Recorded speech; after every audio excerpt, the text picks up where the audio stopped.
from Microbe TV. This is TWiP, This Week in Parasitism, episode 162, recorded on November 20th, 2018.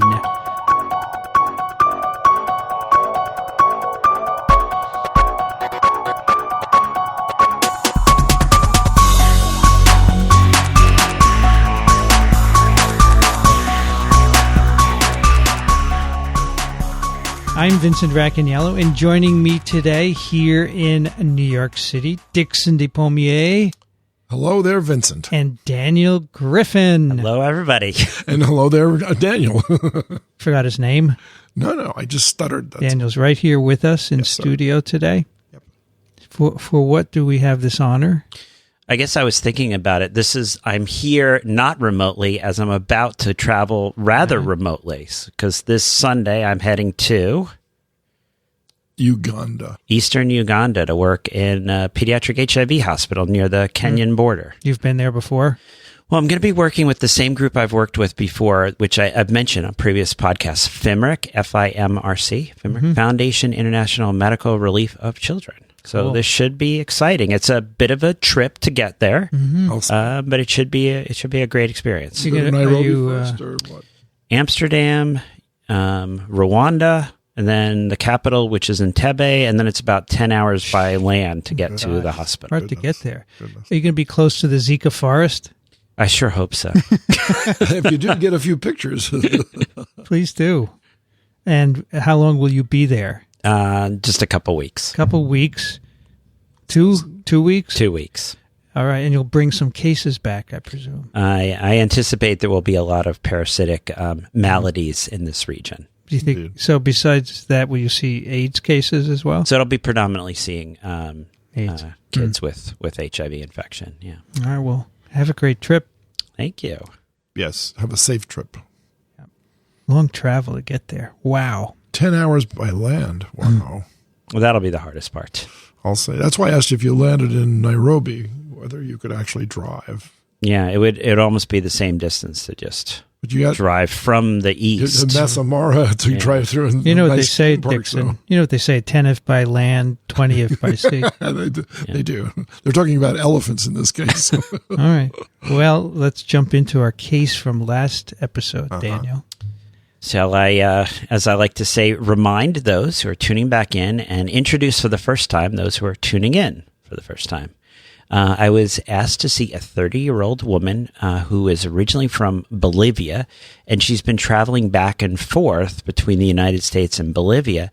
And what I suggested was critical is she had spent her third trimester of this recent pregnancy in Bolivia. She's back in the United States when her child is born. And they noticed that the child has a number of abnormalities. There's a pericardial effusion, and I mentioned this is fluid around the heart. There's ascites, so this is fluid in the abdominal cavity. There's a moderate patent ductus arteriosus. I mentioned that the actual heart function is okay. The woman, she's healthy, and she didn't notice any issues during the pregnancy. But the baby, on the other hand, has an elevated white count, the abnormalities I mentioned. We're going to discuss the diagnostic evaluation. And I did say that, to be fair, the differential is pretty broad, but there is a parasitic infection in this case. Okay, it is a parasite. Why don't you take that first guess, Daniel? Dear TWiP professors, this is from our friend Wink Weinberg. I really do not know what caused the cardiac birth defects in the mother who returned to Brazil in her third trimester. However, according to the following article, congenital infection with Trypanosoma cruzi is a real hazard in Bolivia. I think he meant Bolivia up above. Furthermore, congenital transmission occurred predominantly in newborns with a gestational age of 26 to 37 weeks. TWiP is my favorite of all your podcasts. And of all the medical podcasts in my queue, one birding show, one financial show, they can sort of come close. Thanks for all the work you put into TWiP. Wink Weinberg. By the way, those other podcasts are Ray Brown's Talking Birds and Motley Fool. Oh, the Motley Money. Fool. Yeah, the Motley Fool. Yeah. And then he gives us a reference here, transcripts. All right. And so. Daniel, No, you're not Daniel. No, Daniel's Dickson. over here. The D confused. We're going That's okay, we're going that's okay. counterclockwise. Yeah, no, well, actually clockwise. This is the right clock. Mix it up. Alan writes, Estimados profesores TWiP. Is that okay, Daniel? Because you're... Estimados profesores TWiP. Bueno. We are done with this year's hurricanes and volcanoes and are enjoying nearly forgotten fall Kona weather. Sounds like it's coming from Hawaii. For the case study for TWiP 161, a 30-year-old female from Bolivia who lived in Bolivia during her third trimester and subsequently delivered a child with pericardial effusions, ascites, and a moderate PDA, I've had the privilege to work with the wonderful people of the Bolivian Altiplano from 1992 to 1993, and any time you have cardiac symptoms from this region, you have to be suspicious of Chagas disease or American trypanosomiasis, in this case congenital Chagas, which, while rare in the U.S., is not uncommon in Bolivia. Confirmation. The most sensitive test to confirm congenital and acute Chagas disease is the TWiP PCR assay. Possible false positives from the mother's antibodies can be reduced by repeating an early positive PCR test when the infant is over 9 months of age. Of course, spotting TWiP trypomastogotes in cord blood or in the infant's blood would confirm the diagnosis, but that's often much less sensitive than the molecular detection. Early treatment of acute congenital infection can have a cure rate of greater than 90% and can prevent severe complications of chronic Chagas disease. Either benznidazole or nifurtimox can be used for treatment, and both of them are generally well tolerated. However, a good differential would be to include Trichinella spiralis, toxoplasmosis, filariasis, amoebic pericarditis, perhaps as a complication of an amoebic liver abscess, hydatid disease, and beyond parasites, perhaps cytomegalovirus, herpes simplex virus, and rubella. Second-guessing myself, ascites often means cirrhosis. Having seen a lot of ascites in the southern Philippines from Schistosoma japonicum and from strongyloidiasis from S. fullerborni in sub-Saharan Africa, but neither live in Latin America. Amoebic liver abscesses and amoebic pericarditis would probably have leukocytosis, but probably not eosinophilia. Patent ductus arteriosus, PDA, could develop simply from living at high altitude, above 3,000 meters or 10,000 feet, during the third trimester, as much of the Bolivian Altiplano is, or from the mother having rubella during pregnancy. But rubella is not a TWiP parasite. So I'm sticking with Chagas disease. Thanks again for your continued investment of your time and passion in producing these wonderful podcasts. Saludos, Alan from Kona, Hawaii. All right, Kevin writes, high drops keep falling on my head. That's good. I like it. The Bolivian neonate with a pericardial effusion ascites and a patent ductus arteriosus, elevated WBC, slight lymphocytosis, normal eosinophils. Mother's been traveling back and forth, USA and Bolivia, most recently during the third trimester. A case redolent of congenital parasitosis. You know what redolent means, Dickson? No. I don't. That smells of. I didn't know that. Well, I've learned strongly reminiscent of or suggestive of. And the word it comes from the smelling, the fragrance. So it can have a fragrance meaning, but also in the case of a case like this, it could just be a meaning, redolent of. Kevin reminiscent of, but redolent is so much nicer. I didn't. Kevin has a way with add words. That to my vocabulary. The condition of fluid accumulation in at least 2 fetal body cavities is defined as hydrops fetalis. The word hydrops comes from the Greek word for water and is also synonymous with the old-fashioned term dropsy. Shakespeare drops the word dropsy in a wonderful catalog of insults directed by Prince Hal at Falstaff. Quote, why dost thou converse with that trunk of humors, that bolting hutch of beastliness, that swollen parcel of dropsies, that huge bombard of sack, that stuffed cloak bag of guts. Cloak bag of guts. Notice I said stuffed. You said it correct. Henry I'm the insulted. Sixth, 1, 2, 4. Wow.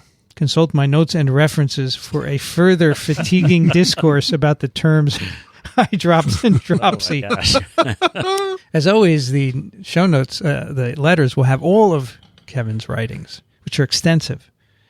Hydrops fatalis is a syndrome, an aggregation of clinical signs that are the end result of multiple specific diseases. Historically, the most common cause of hydrops was Rh disease, which was greatly reduced by the induction of Rh immunization, RhoGAM, beginning in 1968. Immune-related hydrops still occurs most frequently in alpha thalassemia major with hemoglobin Barts. Non-immune hydrops fatalis, NIHF, is now the most common category of this condition. The mechanism of fluid accumulation is complex. Consult the below references if you want to dig deeper into this watery topic. There are multiple causes of NIHF, but the one that concerns us here is infection. A variety of congenital viral and bacterial infections can cause NIHF, most commonly parvovirus B17 and CMV. Less frequently, fetal infection with syphilis, tuberculosis, and listeria can result in hydrops. Now that the preliminaries are disposed of, I will move into parasitic infections that can potentially result in a clinical scenario similar to our Bolivian baby. Possible causes of congenital parasitosis. Dientamoeba histolytica. Congenital infections have been described. I can find no evidence that this infection causes hydrops. Malaria. According to the CDC Yellow Book, there is malaria transmission in Bolivia. Culprits, P. vivax 93%, P. falciparum 7%. Hydrops due to congenital malaria has been described. See reference, but is extremely uncommon. Neonates with congenital malaria are usually healthy at birth. The mother, in our case, is reported to be well, so we can reasonably exclude malaria as a consideration. Leishmania visceral. Though Bolivia is reported to have the highest incidence of cutaneous leishmaniasis in the world, visceral leishmaniasis, Leishmania chagassi, is rare in Bolivia. Autochthonous cases have been described but are more common in Brazil.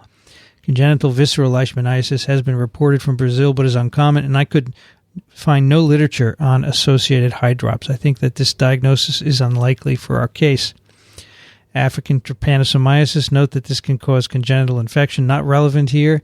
Trichinella, rare cases of prenatal transmission have been reported. Larvae are transmissible via breast milk, mentioned here as a nod to Dr. Despommier.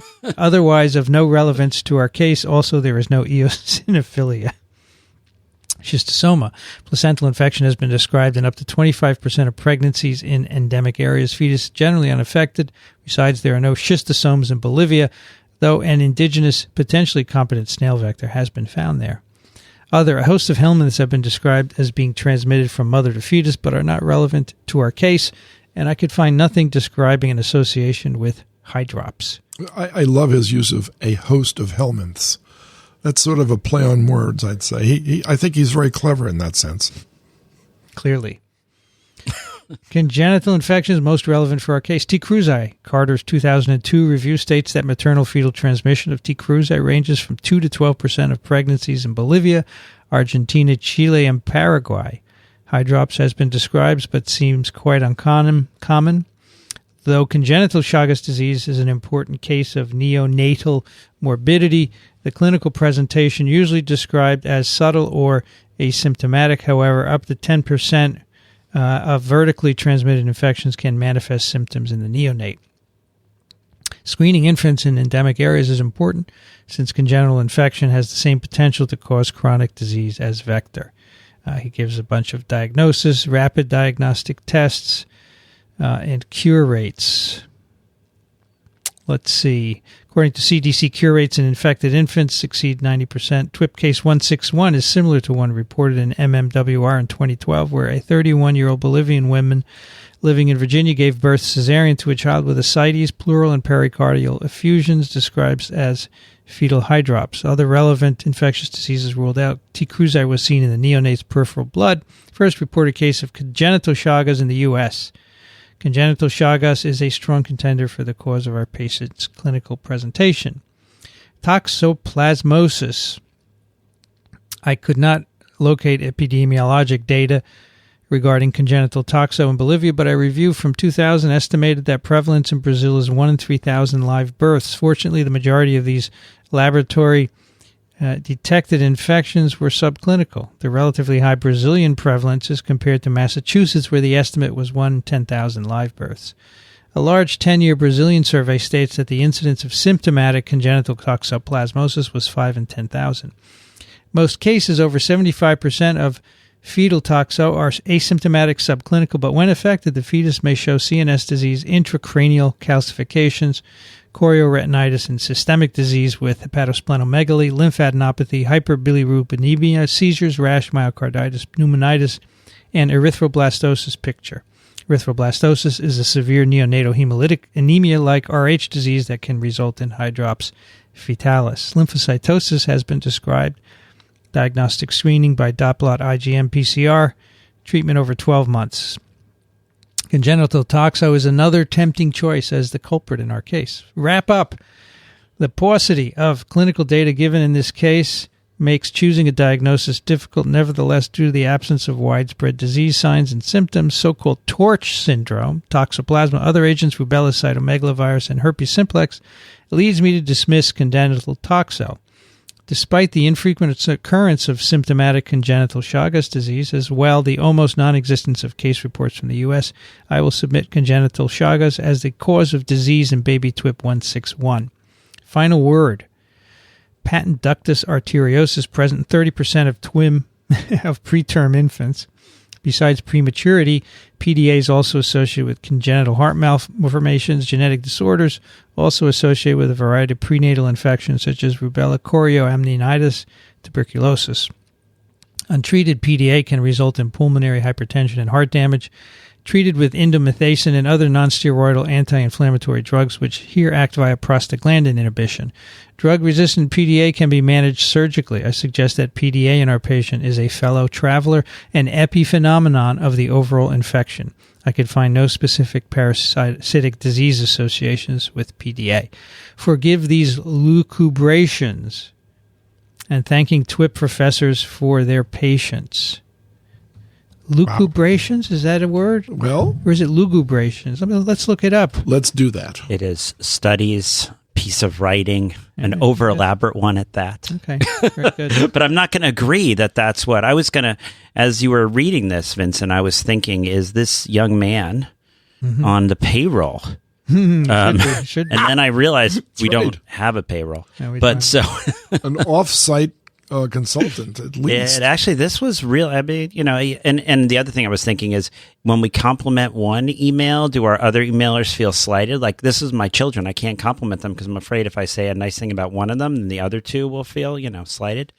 But No, I don't think at all. I don't. all right. So, So at the risk of everyone else feeling slighted, maybe there'll be another email at this same level. This is, I really was One impressed. of the This longest. By the way, there is emails we've there's a ever long list of references which are wonderful and actually Incredible. annotated. He explains what each paper is That's talking about. incredible. But at the end, he has a hydropic curiosity from New England Quarterly Journal of Medicine and Surgery, 1843, dropsy of the fetus. Right. Case of a stillborn fetus with a slightly oblique reference to the theory of maternal impressions as an explanation of fetal pathology teratology.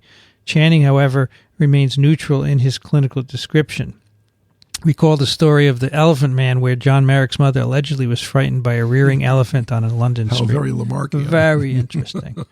All right, Daniel, we're up to Christopher. All right. Where am I going? Okay. Whew. Exactly. Yes, this email is much longer than our listeners can come to appreciate. It was about 3 pages here.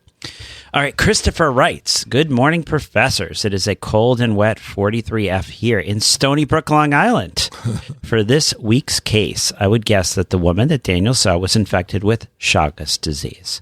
The parasite is commonly found in Bolivia, can go for long periods of time without detection, and can cause pericardial effusion, according to this paper that he includes a link to. So I think my guess makes sense. If the poetry book is still on the table, I would like to be put into the running for it. If not, well, I guess I'll have to go buy it. Lastly, I took some pictures of parasites from 3 spined sticklebacks this week. And because I know all you enjoy Pause. pictures. Pause a moment.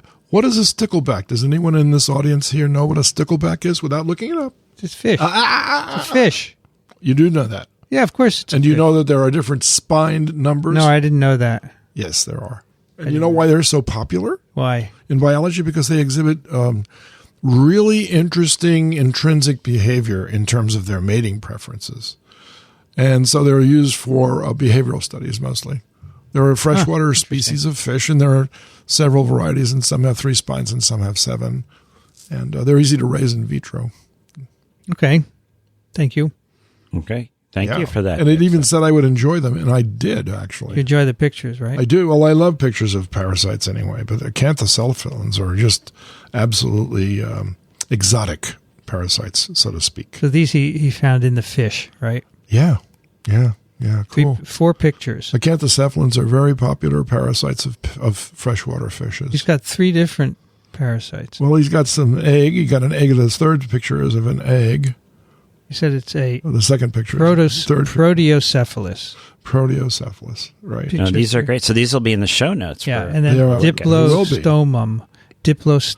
Right. Trematode parasite. Exactly. They're beautiful. They're gorgeous. Right. The third one is an egg, Dickson? The third one is an egg. It's beautiful. And the fourth one looks like a planarian. I don't know. Is it? No, it's a Diplostomum pseudospithaceum, which is a trematode. Fine. It's in the same family. These are located in the eye of the fish. In the eye of the fish. He finds 1 to 12 of those in the eyes of the fish normally. Isn't that incredible? I wonder if these parasites, now remember what I just told you about the sticklebacks. They're studied for their behavior. I wonder whether their behavior is altered by the presence or absence of these parasites. Very well be. Because I know most behaviorists don't have a hoot of an idea about parasitisms. Mm-hmm. So it would be good to alert them to the fact that maybe they should start paying attention. Interesting. Yeah, I would find a parasite in my eye to likely affect my behavior. I believe. Throwing that out there. So I guess I'm next. Chris writes. Oh, wait. So he's hoping to meet you all at the conference on December 3rd. Now, I'll be in Uganda, so I have a viable excuse, but the two of you hopefully are going to go to the parasitology the New York conference. Society for Parasitology. Yeah. We will take it under serious consideration. Well, December 3rd, I'm in Zurich. And are you in Portugal, Dickson, or are you still in the country? I'm in Portugal on the 9th, so I could go to this meeting, actually. And where's Hunter College? Hunter. Oh, I can give you the information. We'll talk after the show. You have to register, but it's free. We'll talk after. But when you walk in the room, everyone will stand up. No, they won't. Well, when you speak, they'll recognize your voice. They'll say, who is that? I'm not going to speak. I'm going to use sign language. Okay. Chris writes, "Greetings, TWiPsters. It's a typical wet and chilly start to the winter season in North Georgia, and the only pleasant place to be is indoors. I'm most tempted to say that the parasite affecting the child in this case was congenitally transmitted because of the travel during pregnancy. And among likely infections, Toxoplasma seems the likeliest. If the mother has never been exposed to the parasite before, she will be unprotected, and the tachyzoid stage can migrate to her fetus. The cardiac symptoms and ascites are consistent with toxo. Infections early in pregnancy produce more severe symptoms or even death. The mother may have contracted this infection by accidentally consuming sporulated oocysts in the environment or tissue cysts in undercooked meat. Diagnosis can be made by serological testing, and the parasite can be treated in the child, but not completely cleared. For newborns, treatment with pyrimethamine, sulfadiazine, and leucovorin for a year is recommended. All the best, Chris, from Athens, GA. And by the way, northern Georgia, along the Appalachians, has some of the most severe winter weather in the entire country. And that's not widely known by people, but it's really Why is that? Case. Because of its geological location and the way the winds blow and the way the Arctic blasts come down out of Canada. I knew someone who worked on the spotted salamander, and he said that they have a protanderous stage, which means that they can actually reproduce before they achieve maturity. That's protanderous. Yes, they actually delay maturation, but they don't delay reproduction. And he studied them as a part of his thesis problem at the university. Yeah, I do too, actually. Our last guess is from Benning, who writes, "Greetings, tricksters. I mean TWiPsters. It is sunny at 66.6 F in Atlanta today. This episode's case presentation of the newborn with cardiac issues and abdominal fluid threw me for a loop. I've never researched neonatal parasites outside of toxoplasmosis. So my first thought was, it's toxoplasmosis, right? Wrong. I think most congenital parasitic infections are asymptomatic and are difficult to diagnose. But after consulting PD6 PDF for congenital parasitic infections, I was tempted to look further into congenital trypanosomiasis cruzi. This was a strange choice, seeing as it was the diagnosis of the last patient, but I could not shake the thought and ended up finding a case, which I will link below, that showed similarities in symptoms of ascites and pericardial effusion. Even more, the mother spent several months in endemic Bolivia prior to giving birth, as did our TWiP patient. While toxoplasmosis is a possibility, I will put my money on trypanosomiasis.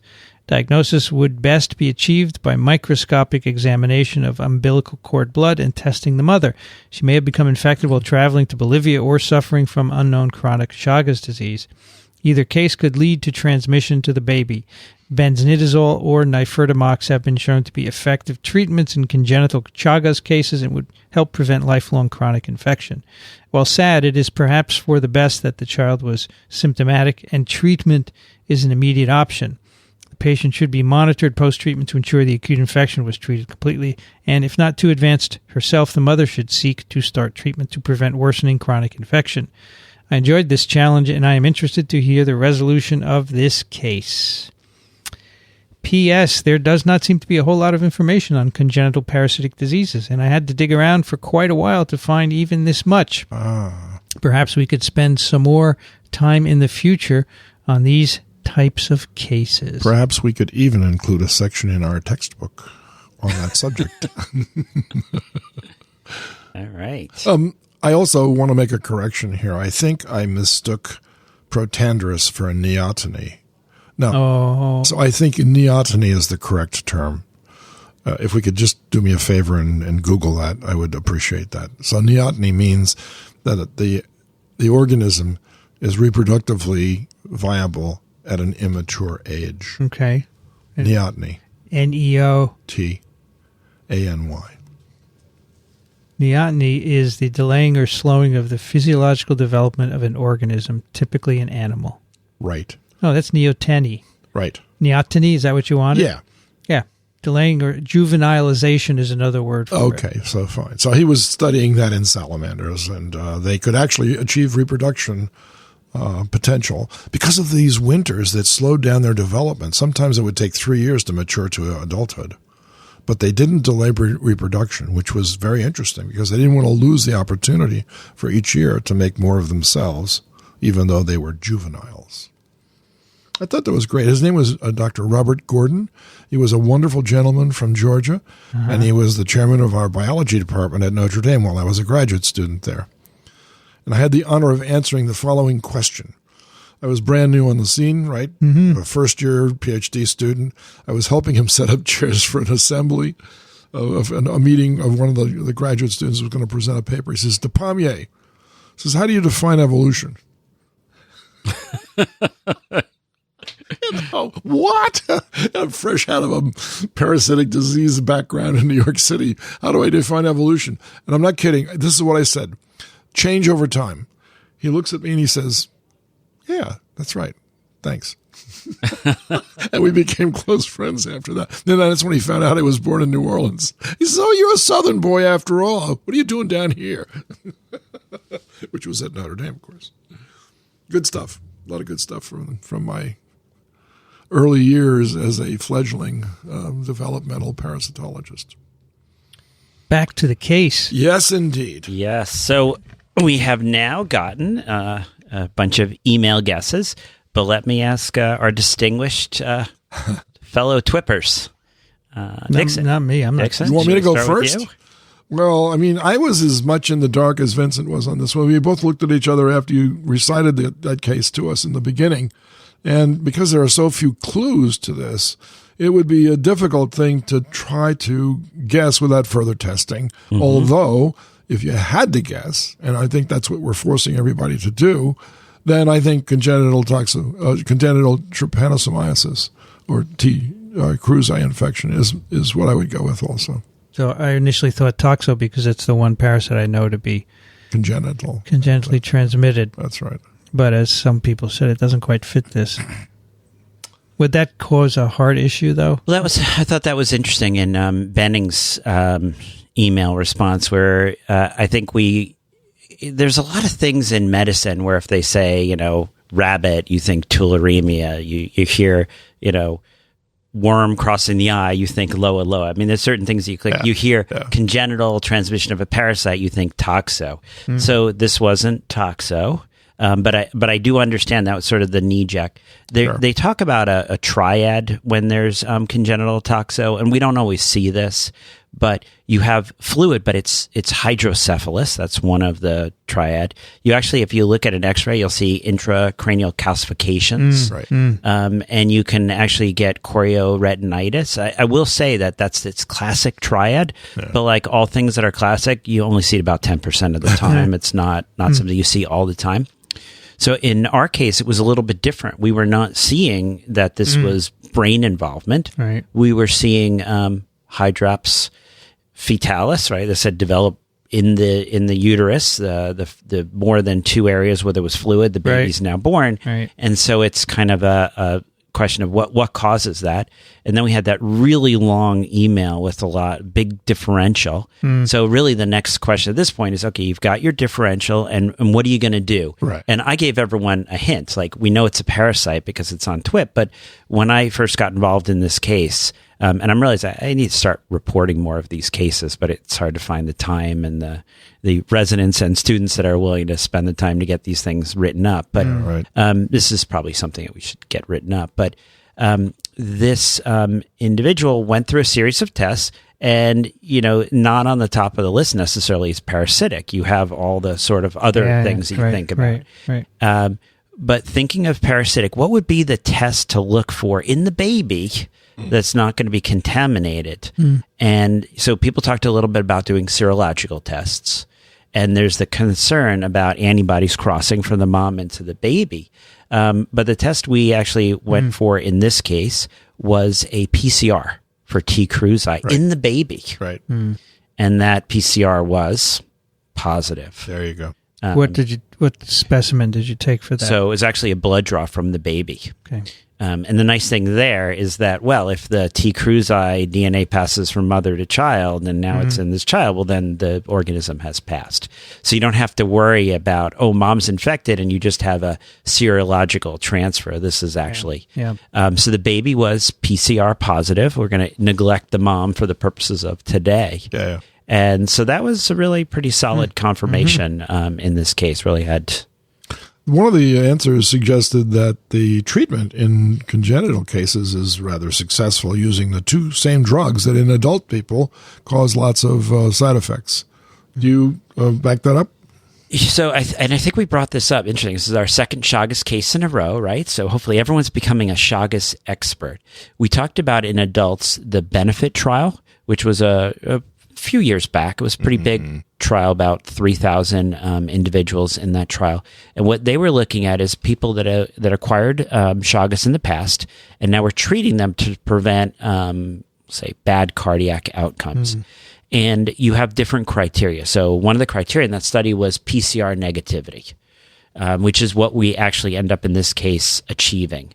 We treat the baby, and as we see from the studies, 90% of the time they become PCR negative. Right. What we don't really know, because we just go ahead and treat these kids, is what percent will become PCR negative, but we don't treat.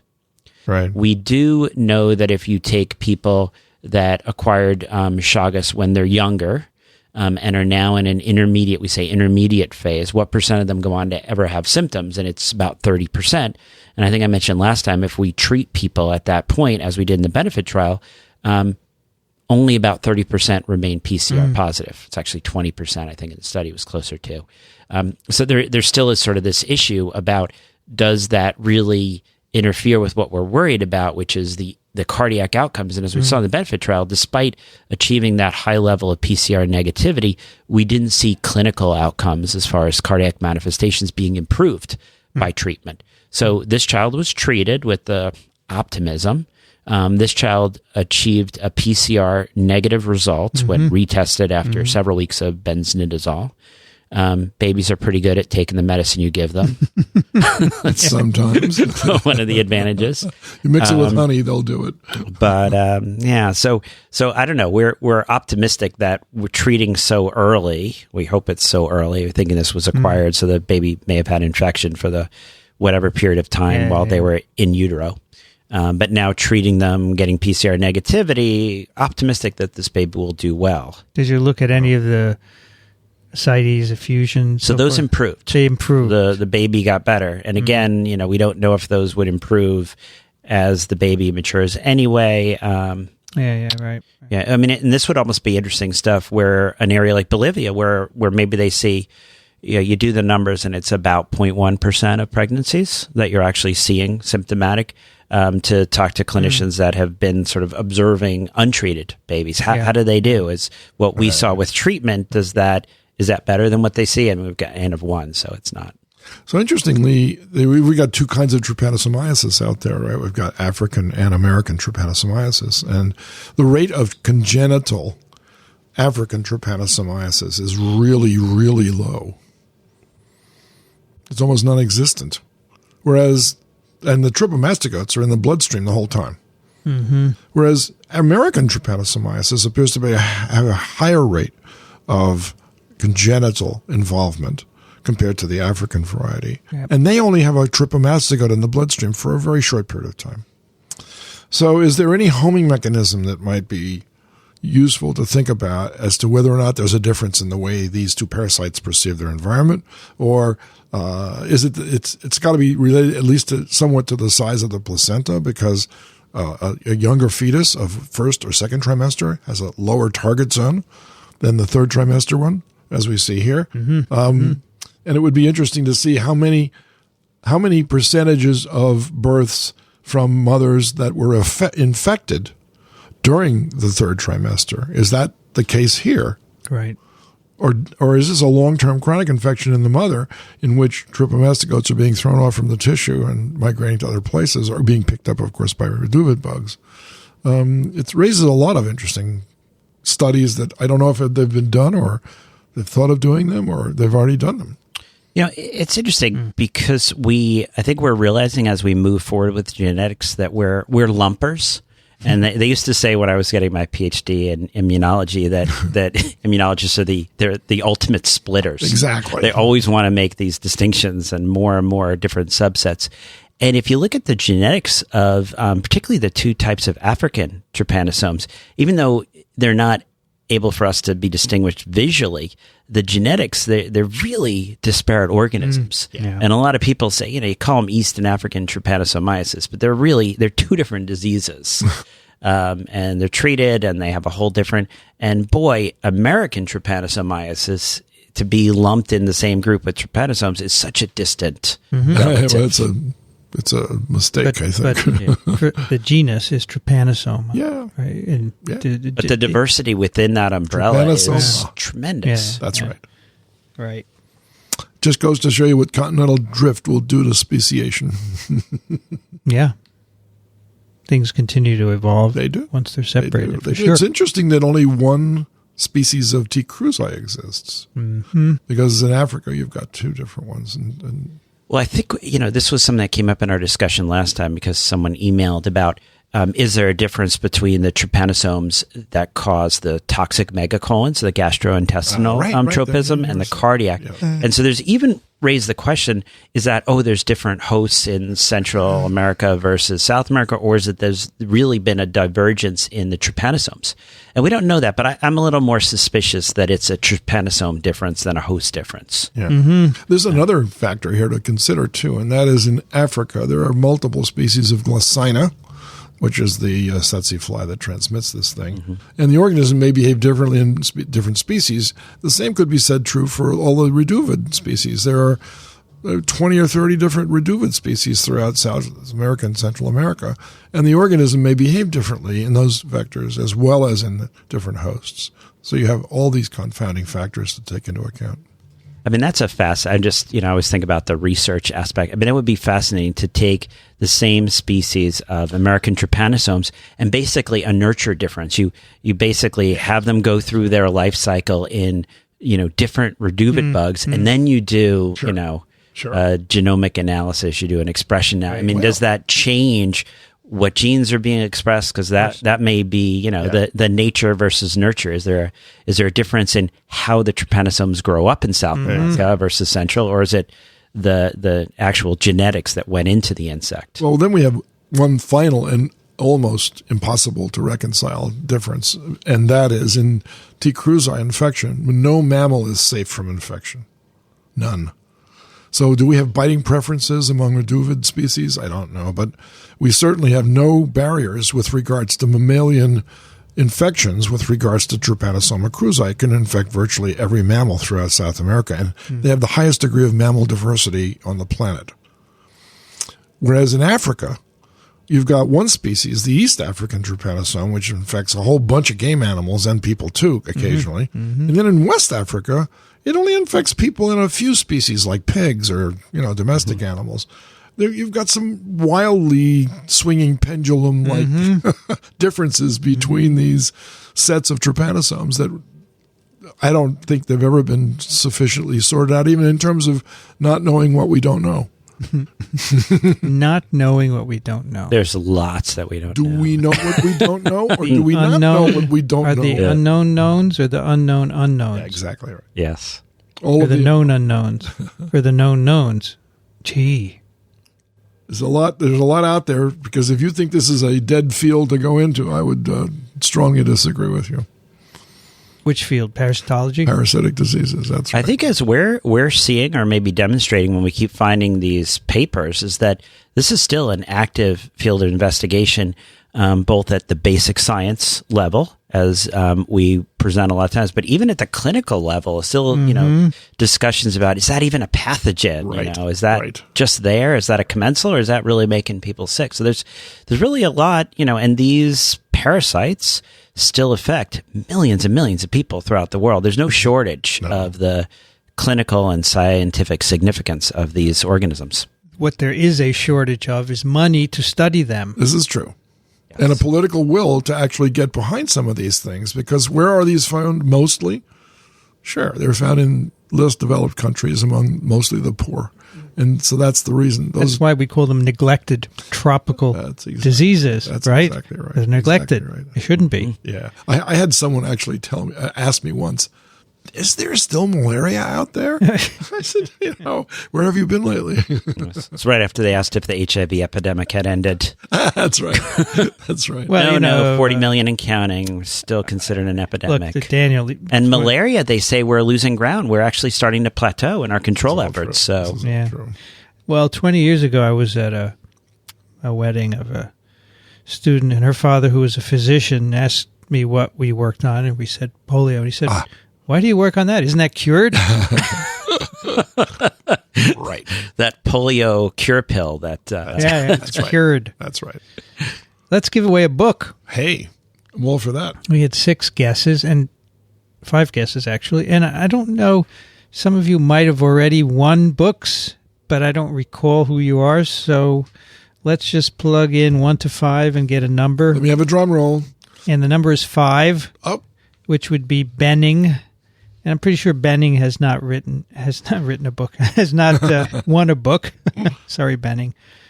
So Benning, please send us your address, TWiP@microbe.tv. And if you are overseas, that is not in the continental U.S., please include a phone number. I just need that for shipping. I promise not to call you. Congratulations, by the way.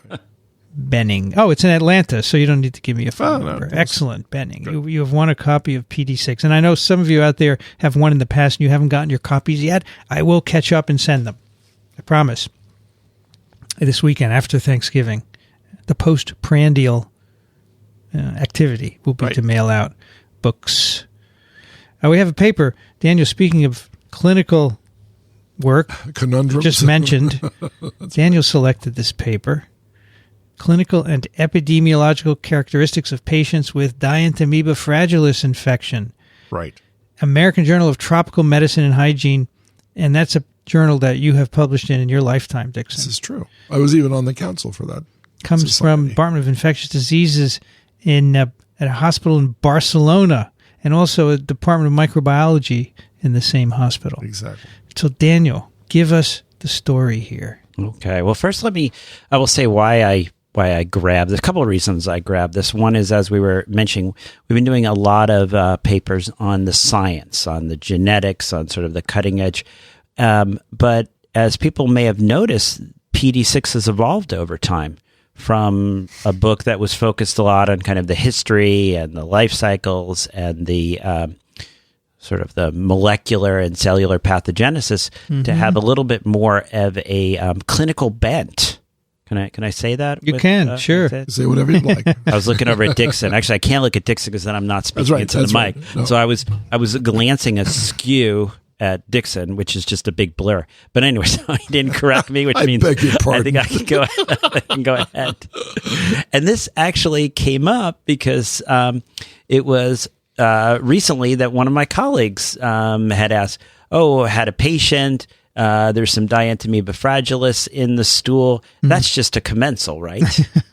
And I said, well, actually, they also had Endolymax nana in the stool. So I said, okay, the Endolymax nana, I do feel confident writing that off as a commensal, but let's talk a little bit more about Dientamoeba fragilis. So I thought this was nice, this paper where it's actually pretty fresh, right? 2018. So Yep, just came out this year. As fresh as the stool it came from. Indeed. Dickson, in your career, do you view Dientamoeba fragilis as a commensal? No. You would not? No, it's one of those things like blastocystis hominis that I was trying to talk about before when you mentioned the name of this paper. It falls into that gray zone of, if nothing else can be found wrong with this patient, or as an indicator. What was that word we used before? Sentinel. No, the one that you asked me, do you know what this word means? And I said, no, I don't, but I now I've forgotten it. Yes, I'm going to tell you in a moment. I'm going to go back. It was... it's indicative of... Smell, That's right. Reluctant? Redolent of. Redolent. So Dientamoeba fragilis is redolent of blastocystis, because when either one of those are seen, you have to realize that when I was first starting out in this field, I was a diagnostic technician. I know. We've heard that, yeah. Well, this has relevance here, because how would I ever run across these organisms otherwise? So I'm looking at a stool sample that was collected from not anybody who just walked in off the street. These were from patients. So these patients all came into the hospital suffering from something. And most of them were suffering from lower gastrointestinal disturbance of various sorts, mostly diarrhea. And so these organisms would constantly pop up on the stool examination. Of course, you can't see the pathogenic bacteria this way or the pathogenic viruses this way, but you can certainly see these organisms associated with a patient population rather than normal stool. Okay, so the answer is, and we used to talk about this ad nauseum, by the way, is a pathogen or isn't it a pathogen? Well, in the absence of everything else, and I think that's where this paper is going, in the absence of all other explanations, then you are obliged to say, in this case, Dientamoeba fragilis is probably causing their illness. And they have some interesting follow-up on that, too. They didn't just stop there. They then continued on and said, well, if those people are suffering from this, there are some drugs that we can give that might affect the outcome of this. And they Remember, did. This was a retrospective study. Yeah, but they actually had some of these patients that were treated, though. But in the past. Yeah, that's fine. Yeah. But they were treated. Yeah. They were Just treated like- with the right drugs. Just like the Alzheimer's study in Taiwan, they got people who had also received antivirals for herpes infections, and they saw in the past. So it was a retrospective. An As opposed- observational retrospective study. As opposed to one where you actually intervene. No, What is that, an intervention? I got it. Or a prospect? That would be a prospective. We actually go ahead and treat you people. intervene and then follow them forward in time. Got So it. yeah, so what they did here, and I thought this was kind of, Dientamoeba fragilis. I shouldn't say, probably, maybe our listeners know. Maybe they've been following Dientamoeba fragilis, but this was always one of those questions of, which amoeba does not have a cyst form. And now we realize, they should go back and everyone should get credit because this does have a cyst form. They just hadn't. Maybe the question should have been which amoeba does not have a cyst form that has been identified yet, and now it will be which one. Or they could say which amoeba is classified as a flagellate but lacks a flagella. That's actually, isn't that fascinating? That is really fascinating. But it's related to another organism that doesn't have a flagellum, and that's Naegleria fowleri. Yeah, I understand. And we've talked about that one. I like that. That's a better one. Yes, that's right. That's a better. Which flagellate does not have a flagellum? But we're still classified as a flagellate because of genetics. That's right. Yes. Which flagellate does not have a flagella? That's another possible title. That's right. Yeah. I insist that we use that title. Oof. Did you like that? No. Oof. Well, just continue to exist. So this flagellate-free flagellate that has a cyst has been noticed in people that come in with certain GI symptoms. And as we see here, they took some of those people where they could identify nothing else as causing this, and they treated them. And they found that the majority of people after treatment with metronidazole, and they're looking back, as we point out, that metronidazole actually got better, coincident with clearance of the parasite, coincident with treatment. So I think this was a nice sort of compilation of clinical epidemiological characteristics of these people that have this parasite that get treated and then end up having relief, because it is really tough. There are people out there that maybe have thought over time, oh, this is a commensal, we don't need to treat this. And here we're actually seeing, I think, a bit of evidence that it's worth a try. And then some people, this can be pathogenic. And I like the mention of the blastocystis. I think that it may be that what we lump as Dientamoeba fragilis is a much broader group, and there may be pathogenic and non-pathogenic. Here, here. And again, that may actually also be host dependent. There may be certain Dientamoeba fragilis that in me don't cause symptoms, but in Dickson, for instance, can cause flatulence, diarrhea, abdominal discomfort. Yeah. Which reminds me, I'll be right back. We neglected to add one more little note of uniqueness to this organism, because it's suspected that the cyst stage is actually transmitted by Enterobius vermicularis. That's right. Which is a pinworm of much larger size, of course. And how would that work? Would be inside? Well, how would it work? That's a great question. Is it stuck to the outside or inside? I don't know any experimental evidence. No, it wouldn't be stuck to the outside. It would be ingested, because Enterobius ingests feces as its food. That is what it eats. What a lovely character. Well, it's just like C. elegans. C. elegans eats worms in bacteria general, too. right? Well, some of them. Most of the soil nematodes do that. So, but they could ingest an egg, or they could ingest a cyst, and then maybe that's how it obtains protection in the environment. And so there are some studies where they actually have isolated the eggs from inside the pinworms. And I think the interesting thing there is, and I think about this with strongyloides, is people think, oh my gosh, how do you get these E. coli meningitis clinical presentations? And these parasites, they're animals, and they're inside of us, and animals defecate. And so the pinworm is defecating, and out in the feces comes not only bacteria, but perhaps these cysts. So I shouldn't say eggs, I should say cysts. The other thing that's never been shown with this quote unquote parasite is an association with tissues, as we have easily done with Entamoeba histolytica, which is a genuine parasite. We know what it causes. It's flash-shaped ulcers and all kinds of other disorders. But this organism has never been associated with any tissue phase in the host. So what is the basis for the pathogenesis? Yeah. And maybe I was going to say, this is maybe even trickier too. So we've got the feces coming out, but there's evidence too. And this is, I think, the most fascinating, that there may have been a coevolution where these can actually get into the pinworm eggs. So we've actually detected these inside pinworm eggs, which is really, so there you are. You've got your pinworm infection. You're scratching away in the middle of the night, gets under the fingernail. Somehow it ends up in your mouth. Not sure how that happens. But as it goes in, you get this other organism as well. And so there's the question of, when you want to treat this person, do you also say, okay, so I found the Dientamoeba fragilis, do I also look for pinworm? And do I need to treat that as well?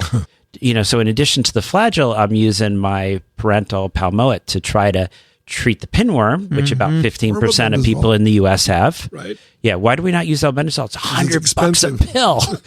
And the parental palmate is like $1.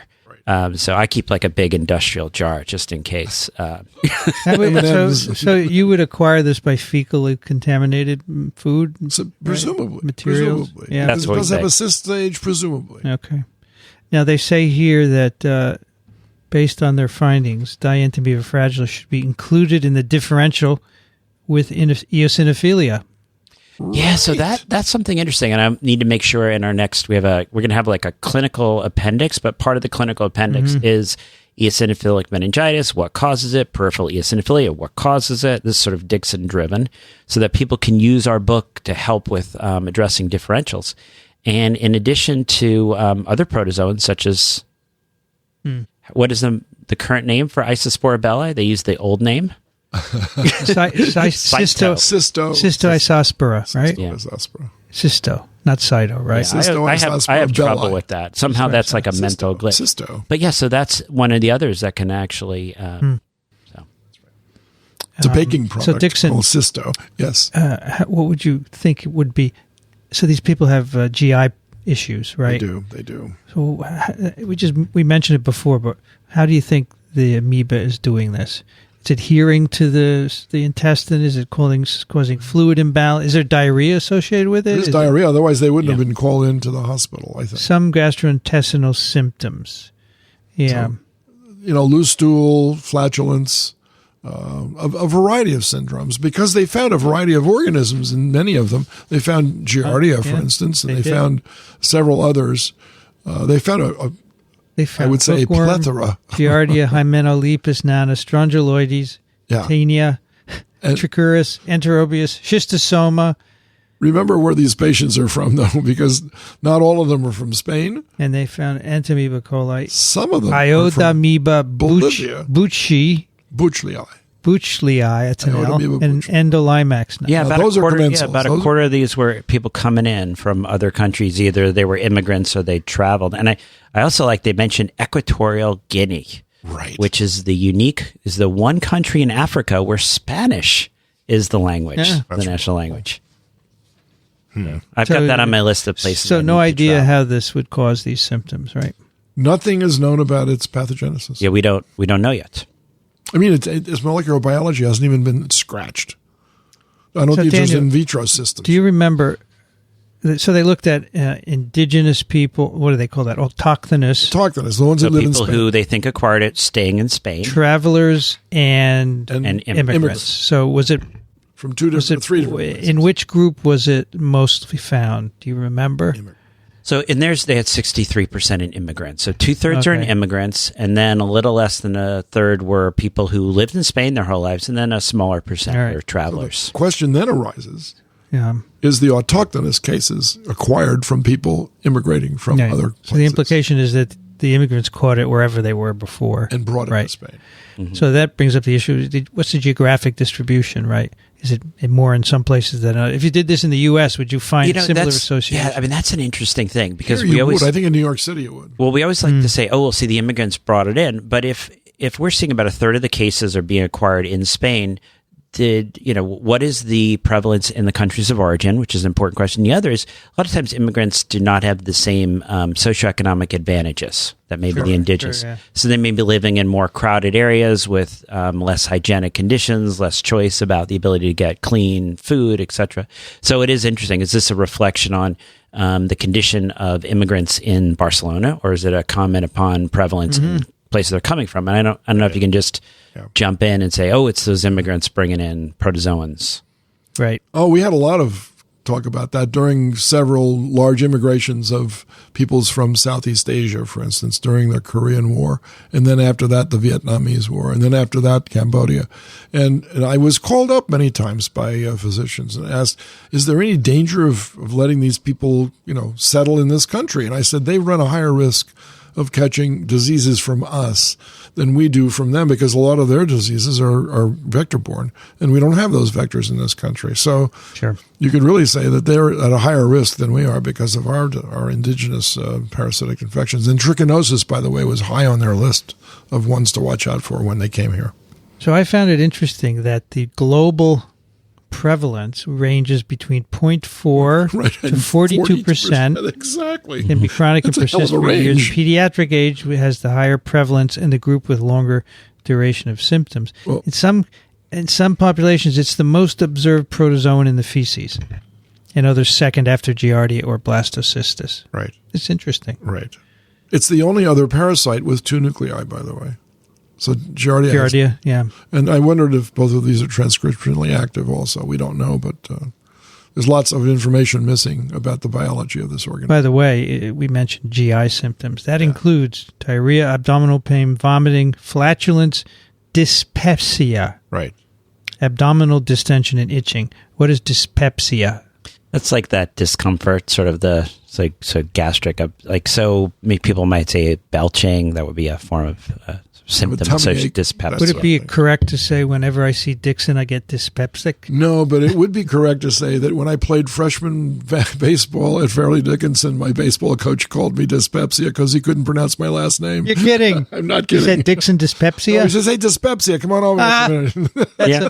That's great. No, actually, I think that would be a good one because it's a very broad term, and it's basically it almost goes back to I feel like I'm not digesting things properly. I feel belchy, gassy. It's sort of it's not exactly. People come in with I've got dyspepsia. You're like, all right, let's sort of see what you really mean by that. Are you belching? Are you burping? Do you have heartburn? Do you, There was a certain relationship between the number of times I struck out in a game and Did he really call you dyspepsia? He did, of course he did. No, I'm not kidding. He really did. Dickson dyspepsia. No, not Dickson. He never used that name. Can I Just used make that the dyspepsia. title of this episode? Dickson dyspepsia? No. I won't. Don't worry. No, don't do that. Because I finished with a very high batting average, I might say. What was your batting average? Well, I started out 0 for 0, obviously, but I think about 4 games in to our 5 or 20 game season or something like this, I started to get the idea, hey, maybe you can play this game. And then at the end, I ended up betting about 270.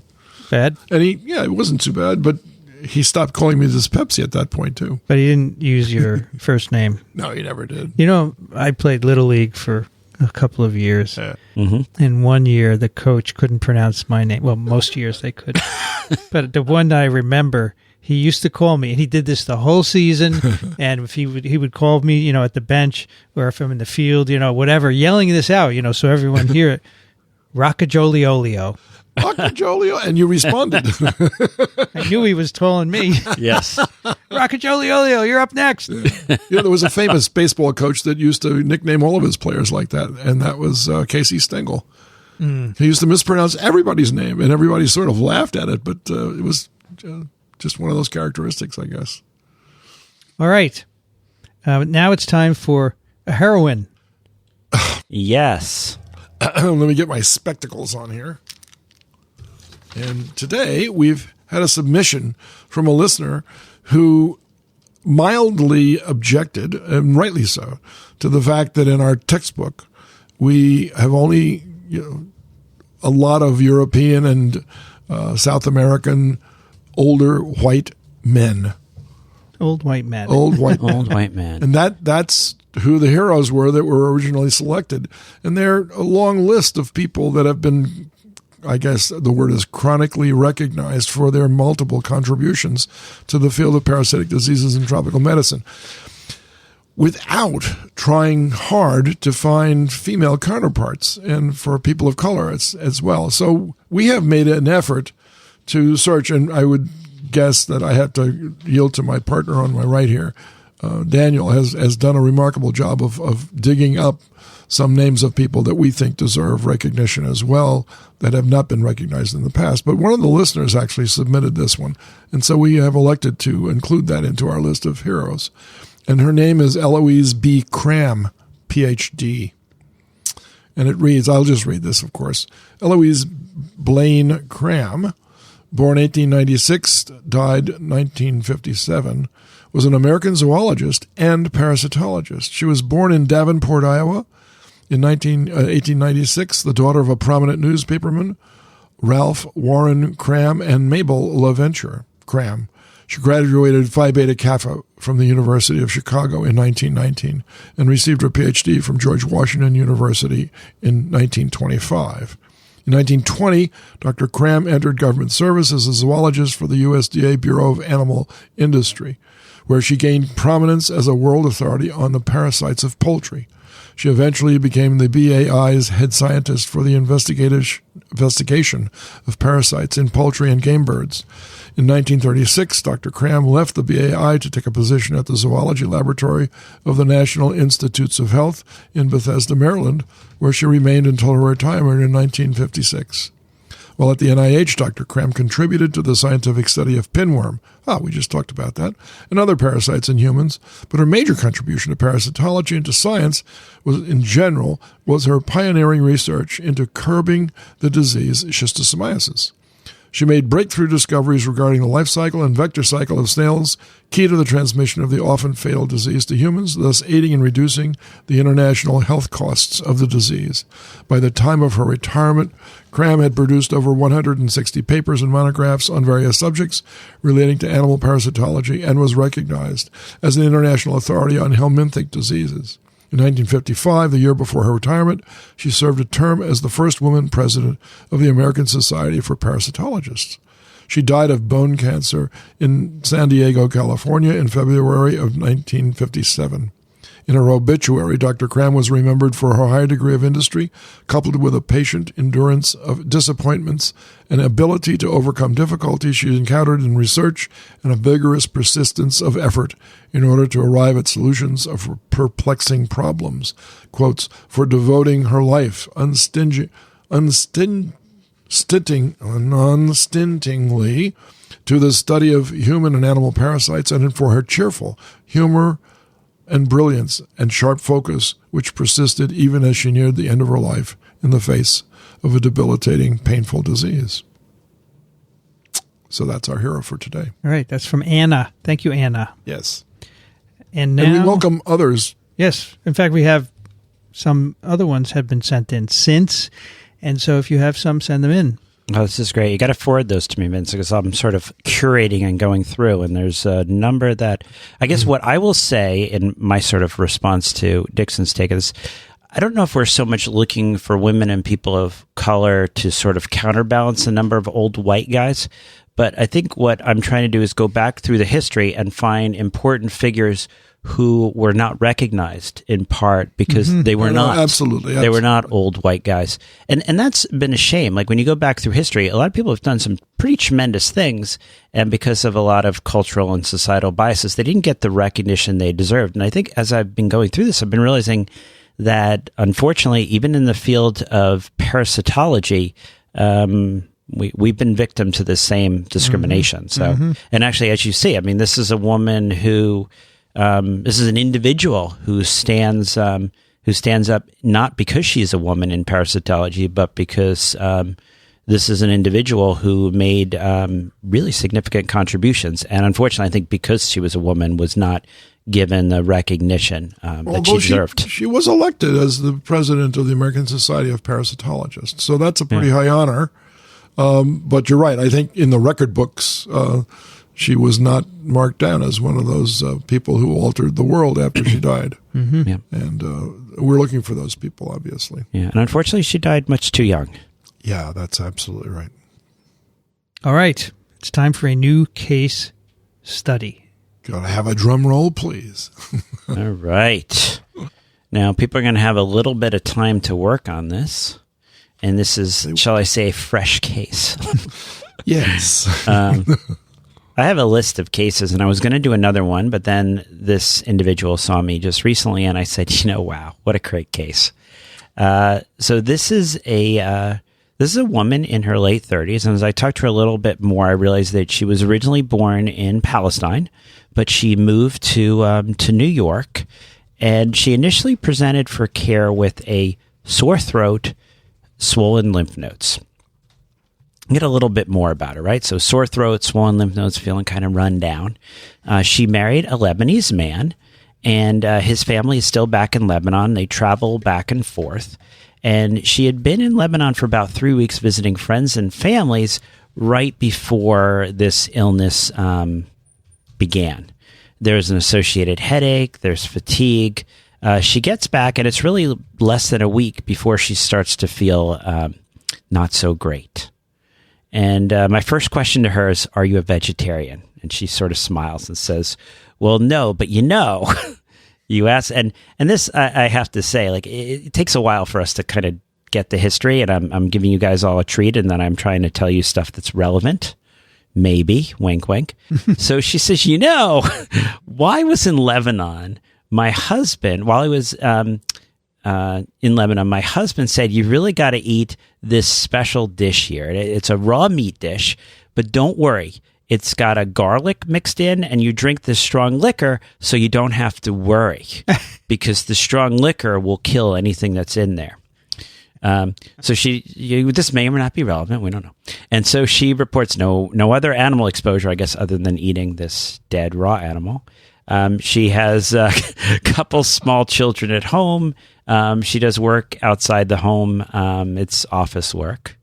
Prior to this presentation, no medical history, no surgeries, not allergic to anything, unremarkable family history, not taking any medication. And this was not her first trip. She actually does frequent trips back and forth to the Middle East. And on exam, she has swollen lymph nodes, and they're in the back of the neck, so what we call posterior cervical adenopathy. She has some pharyngeal inflammation. We'll move forward to the history. I'll actually say that subsequent exam, this actually gets better. There's no enlargement of the liver or spleen, and otherwise an abnormal exam. Okay, so woman in her 30s, visits Lebanon, eats some raw meat, comes back with a sore throat and swollen lymph nodes in the back of her neck. I'll give you just a few other... No, actually, I'm going to leave you guys with that. I want to know if she's sexually active outside of her husband. No. Because lymphadenopathy is a... Do we know what kind of meat? I'll just address Vincent's question. We know that she's HIV negative. Okay. So this is not HIV. Okay. Can we tell what kind of meat that was that she ingested? She's not really sure. But where was it? Lebanon? So it's in Lebanon. It's so maybe probably going to be lamb or sheep. Yeah, probably. People can maybe tell us a little bit more about this dish. Maybe they've tried it. It's not going to be buffalo. No. Okay. I had some... Or yak. I had a pasta the other night with some meat sauce, and the meat was... Bison? Cinghiale. In Italian, we say cinghiale. Cinghiale. Boar. Really? Oh, nice. Okay. Nice. Cinghiale. Now, where that was here in the U.S. that you were eating that? Yeah, it was at a local Wow. place. All right. Yeah. So, and was it cooked? oh, yeah, very well cooked. Oh, yeah, very well cooked. It's a pasta Okay. bolognese. It was a red sauce where they had cooked the boar with the with tomato the sauce, sauce. Oh, okay. right? Yeah. So normally you would have Bet it was beef. good. You would have beef in the sauce. Yeah, but this was boar. But boar. I bet it was good. It was very good, but you couldn't tell it was not beef. Pork. It didn't taint, or pork, yeah. You cinghiale. could think it was pork, but And cinghiale. these were her only symptoms. She had no fever. Did I No, that's ask good that you mentioned. So she did have and I always like you guys to sort of, because I give you a lot of history, so if you can get a little more. So yeah, there was a low grade, but not a significant fever. So it was a low grade fever. Low grade fever, sore throat, lymph nodes swollen in the neck. Did anyone else Little participate fatigue. in this ritual of... So the husband, right, who encouraged her, and she said, at the time I was like, I really don't want to eat that. I really feel like I shouldn't eat that. And I always like that. People like remember things that they were second guessing, and then they relate them. And we don't know if it's true or not, but there may or may not be a connection here. But no, he ate it. He's been eating this his whole life. Oh, he's eaten it his whole life. Yeah, so this wasn't like trying it for the first For time. her, it him. was for the first For her, time. it was her first time. I understand. So she has sore throat for a week, and she comes to see a doc, right? Is that So she correct? sees, and I'll give kind of. So she sees the initial doc, and then they refer her to me, saying, But really, it's sore throat, and that's it for a week. sore throat, That's the only- headache, low grade fever, She has a swollen headache. lymph nodes. She knows she has swollen lymph nodes. She can feel them. She can feel them? They're- Swallow. They're normally? swollen enough that she feels like I'm not feeling so Okay, good. very good. Nothing in the neck region, exterior. Just the swollen lymph nodes, I mean, and in the back. You can palpate. You can. You palpate. can actually feel them. Yeah, Can you when I really? saw her, you could actually okay. feel the swollen lymph nodes. Yeah, This is on the back of your neck, you're saying. Right? yeah. Had Okay. a nuchal crest. Had she had her tonsils out No, still has her tonsils. and her adenoids? Yes. Is that not done anymore? By the way, It's done less often. Still done, but less often. She had no surgical history. Okay. Yeah. Wharton's circle of protection was still intact. Still has her spleen. Okay. Very good. That's an interesting one. Yeah. I thought it was very interesting. Hopefully our emails will have a little time because I'm going to be, You're going to be gone for 2 weeks, actually 3 because you're leaving Monday. Yeah. So we may not get a TWiP in 2018. Is that what you're saying? Well, no, hopefully we'll get another one. People should have 2 or 3 weeks here, hopefully, from the time you release it. Very good. Let's read a couple of emails. What do you think? Hey. First one is from, it's either Lisset, Lisset, or Lycée, depending. So, hello from Dear TWiP professors. Hello from Ann Arbor, Michigan, currently 36F2C and snowing. I am an undergraduate student taking eukaryotic microbiology for the first time who fell in love with parasitism since Lecture 1 on Giardia. Our professor, shout out to him for his great work, recommended us to listen to your podcast, and now here I am challenging myself to email you guys. So this was a late submission for TWiP 160, but I wanted to read. Yes. I just wanted to read a little bit of it, and she said chronic Chaga cardiomyopathy, which was the correct diagnosis. And she says, please see attached the research paper I used for all the fancy medical terminology and to find out the prevalence of T. cruzi in Brazil. P.S. If I am wrong, I am going to be devastated because I really wanted to get the book. By the way, I am with my classmate who's also a microbiology major, and he thinks I am a huge nerd for doing this. But she can get the book, but she can't get the hard copy. She can download the PDF. Yeah, but she wants a book autograph. I know what she wants. She is a major in microbiology, minor in Spanish literature and culture at the University of Michigan in Ann Arbor. And Lycée or Lisette, we have 2 Microbe TV podcast co-hosts over there in Ann Arbor, Kathy Spindler and Michelle Swanson. Just a moment. She's also a minor in Spanish. I read that. Let's send her a Spanish book. Well, we can ask her if she wants one. If she wins one, well, she didn't win because she's late, okay? That's true. She is. You can ask her if she wants Spanish. So I wish I could pronounce her name properly, but dear emailer, if you would like a Spanish version, just go to the Parasites Without Borders website, shoot us an email, and I'll mail you one. I'll even sign it for you. That is really generous. There is a This must be around Christmas time. It is. It's around Christmas. There is the Thanksgiving. There is a PDF of the English and the Spanish. This is true. Right. That's right. All right. Dickson. Yes. Barrett writes, Doctors Racaniello, Despommier, and Griffin. First, let me thank you for such an engaging and informative podcast.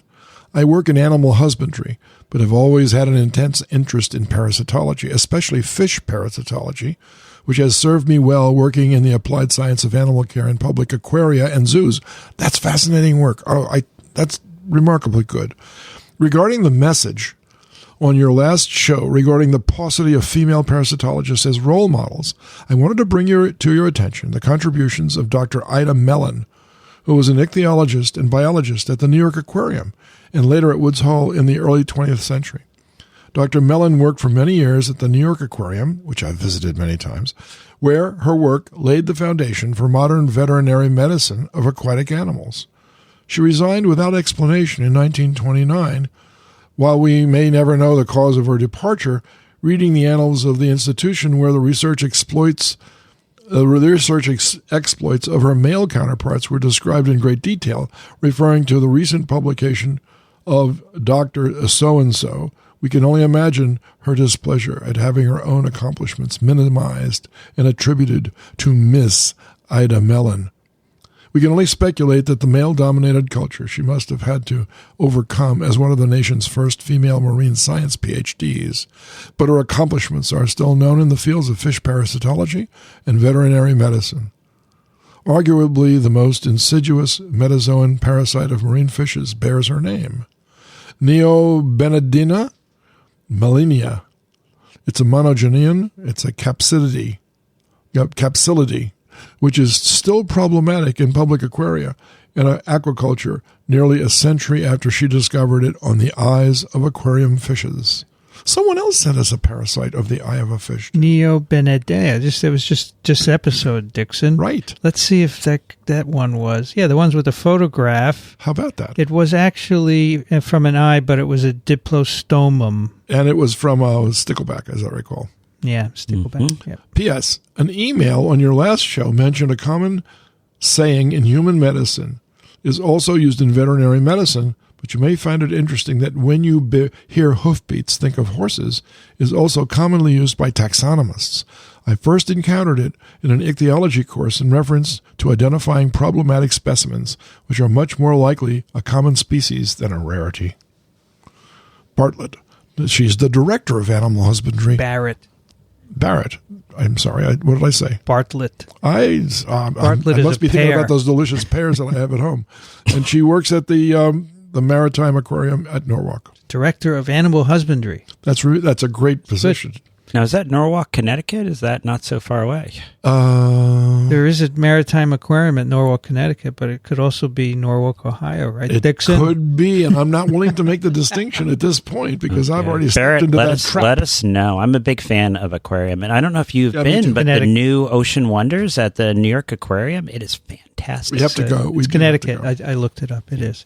So I was wondering, do you think that you discussed before the difficulties in identifying heroes, but we mostly talk about human parasitology, right? That was your field and your field as well.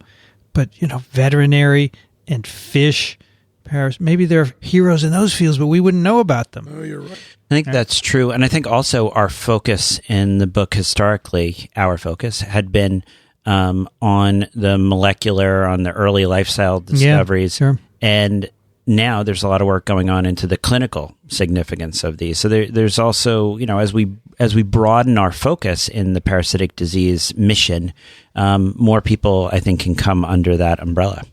Sure. What I also find interesting is that when you look back in history, concentrating on human biology doesn't necessarily win the day. I mean, Charles Darwin looked at barnacles and things like that before he ever considered the origins of human beings. And the greatest living biologist of our time, arguably, is E.O. Wilson, who spent his whole life studying ants. You're the greatest living biologist. No. I think you are. That is, you are so generous with your compliments, but I don't accept that. I pale in comparison to E.O. Wilson. E.O. Wilson is light years ahead of almost everybody else on this planet. And then David Attenborough in terms of naturalists. So you've got these people shining out there that are they're recognized by the public, but I think science should do a better job of recognizing them as well. Yeah, and I don't mind. I mean, I think our next emailer brings this up too, is we did that one case at the Bronx Zoo, Peter Cali, where we did malaria in birds, and I think I loved it, actually. Oh, we all did. And so I think it might be fun. Maybe we can do a little bit more. Maybe we'll even see if we can do something. If you guys want to head down to Ocean Wonders, maybe we could do something down there with parasites in the marine environment. I think that would. Should we tell people ahead of time when we're there that our 4-year-old is a shark or something? Yeah, that's a good idea. It's a good idea. That's right. All right, let's do one or two more. Daniel, you're next. Steve writes, "Hi, Vincent et al. I'm et al. How about branching out into plant and insect parasitism to broaden the podcast horizons? This is the first I've heard of a plant seeking out insect structures to parasitize. Particularly interesting that it's a parasite of a parasite, too. All the best, Steve Luton, England." And then he gives us a link to this love vine drains wasps. Smooth, shiny balls that cling to the undersides of oak leaves often hold a grim secret inside. Or, depending on how you look at it, a crunchy surprise, the dried-up corpse of a wasp killed by a parasitic plant known as the love vine. Are you aware of the love vine? No? This is cool. Live science. I love parasites of insects, for sure. Or of anything else, for that matter. Anything else but mammals. I love them all. We mostly talk about mammals, right? Not many birds. A little bit of fishes now and then because our listeners send it in, but we should try and broaden. we should. Our horizons. Like I said in the very beginning of this series, there are only two kinds of living entities in the world. Just two kinds. Hosts and parasites. That means that over half of the animals are parasites, and plants too. I mean, I think you can throw a lot of those in there as well. So that's incredible that they have been neglected for these many years, because people would rather concentrate on what they're being parasitized rather than the parasite themselves. All right, let me read the last one from Anthony. Now, you may remember a couple of episodes again, Anthony sent us a picture of his leg. Yes. Do you know what this is? And Anthony writes, Dickson nailed it.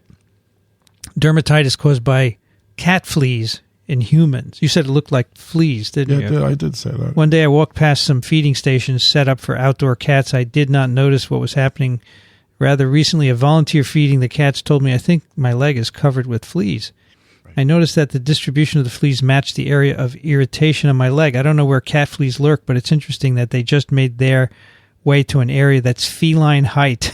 Of course. I checked my leg the next time I was outside, and of course there were the little monsters. I had never seen any hint of fleas when I removed my socks in the evening. Presumably the fleas hop off after eating to annoy later the indoor cats and then die from frontline. What is frontline? Some flea it's thing? an anti-flea agent. We managed to get frontline on a couple of the more approachable outdoor cats. I now spray with pyrethrin as soon as I get inside after walking by the cat feeding stations. Right. The situation is coming under control. Cat fleas. All right. That is TWiP number 162.